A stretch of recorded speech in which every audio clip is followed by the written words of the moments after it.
Sahabat Retimes, kembali lagi di Hot Topic bersama saya Nadia Nabila. Kali ini kita akan mengulas topik-topik hangat yang menjadi perbincangan warganet selama satu pekan.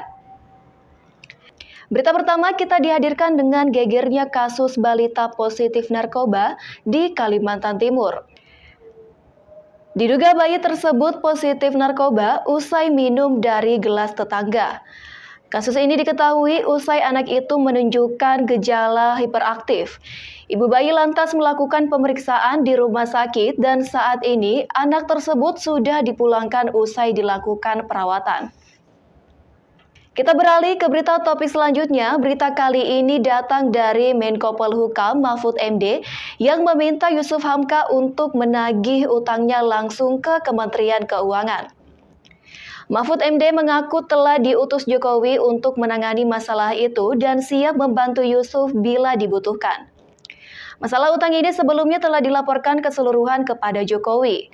Dalam rapat kabinet 13 Januari lalu, Presiden meminta agar utang itu segera dibayarkan. Baik sahabat Retimes, berita selanjutnya terkait Lembaga Perlindungan Saksi dan Korban atau LPSK yang tetapkan Mario Dandi bayar 100M ke David Ozara. Ketua LPSK Hasto Atmojo menyebut nominal itu berasal dari akumulasi kerugian yang dialami korban dan keluarga, meliputi biaya pengobatan hingga potensi kerugian ke depannya. Untuk diketahui, Mario Dandi bersama Shane dan AG didakwa menganiaya David hingga koma. Berita selanjutnya datang dari Menteri Pertanian Syahrul Yassin Limpo yang terseret dugaan kasus korupsi.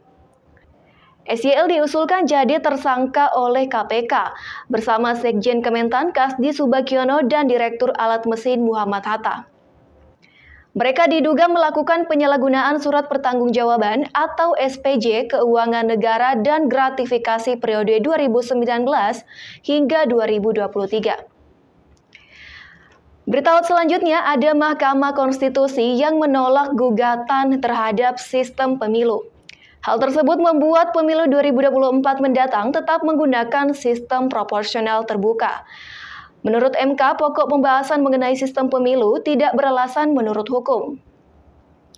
Hakim MK Surhatoyo menilai Undang-Undang Dasar 1945 tidak menentukan sistem pemilu untuk anggota DPR dan DPRD. Sehingga menurutnya sistem proporsional terbuka lebih mendukung iklim demokrasi Indonesia. Untuk berita terakhir, masuk P3, Sandiaga Uno diusulkan jadi cawapres Ganjar Pranowo. Hal itu ditetapkan pada Rapimnas ke-6 Partai Persatuan Pembangunan. Selain itu, ia juga ditunjuk sebagai Ketua Badan Pemenangan Pemilu P3 di Pilpres 2024. P3 menyebut akan menyerahkan hasil ini ke Ketua PDIP Megawati sebagai rekan koalisi. Baik, itulah tadi berita topik yang dirangkum tim Retimes ID yang terjadi selama sepekan ini.